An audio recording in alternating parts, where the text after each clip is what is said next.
বিসমিল্লাহির রহমানির রহিম। আসসালামু আলাইকুম। দেখেন ভাই, আমি এইমাত্র আমার ক্ষেত থেকে কিছু লাল শাক তুলছি আজকে খাওয়ার জন্য। দেখেন লাল শাকগুলো কত তাজা, যদিও এগুলো ওইভাবে লাল না, যেহেতু এটায় কোনো রাসায়নিক সার ইউজ করি নাই। দেখেন এটা কিন্তু অতটা লাল না, দেখছেন, এটা কিন্তু অতটা লাল না। এর প্রধান কারণ হচ্ছে এতে কোনো প্রকারের রাসায়নিক সার, রাসায়নিক কীটনাশক ইউজ করা হয় নাই। হ্যাঁ, এখানে সার ইউজ করা হয়েছে, জৈব সার,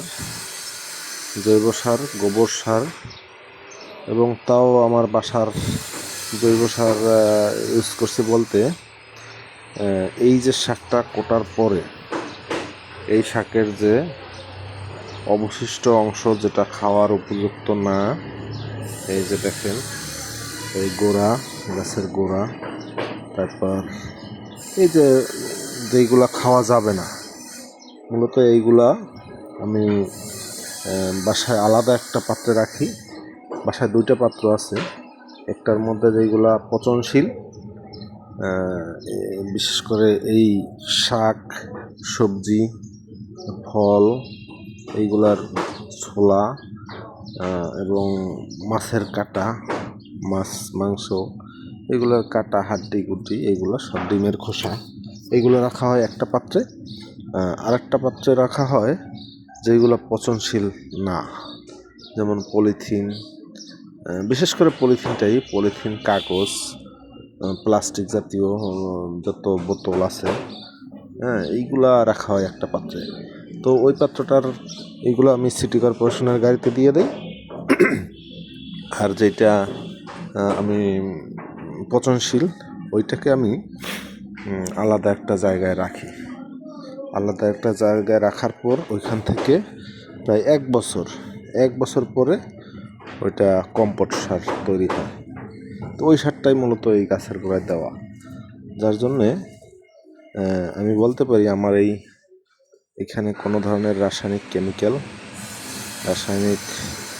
সার ইউজ করা হয় নাই, যার জন্য হয়তো দেখতে অতটা সুন্দর না, বাট খেতে ভালো, এটার স্বাদ ভালো, এবং এটাই কোনো ক্ষতি করে না, মানবদেহের কোনো ক্ষতি করে না।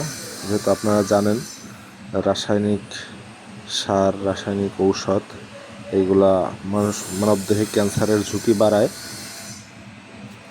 তো সেক্ষেত্রে আমরা অনেকটাই নিরাপদ থাকতে পারতেছি নিজে করে। আর তার চেয়েই হলো, আজকে যদি আমি এই শাকগুলো আপনি দেখেন, কতগুলো শাক, এই শাকগুলো বাজারে কিনতে গেলে এখানে মিনিমাম 150 থেকে 200 টাকার শাক ছিল। বাজারে গেলে আসলে সত্যি কথা বলতে এতগুলো কেনাও হইতো না। এতগুলো মূলত কেনা হইতো না, 2 মুঠা 3 মুঠা, এই তো এখানে মিনিমাম 8 থেকে 10 মুঠা শাক আছে।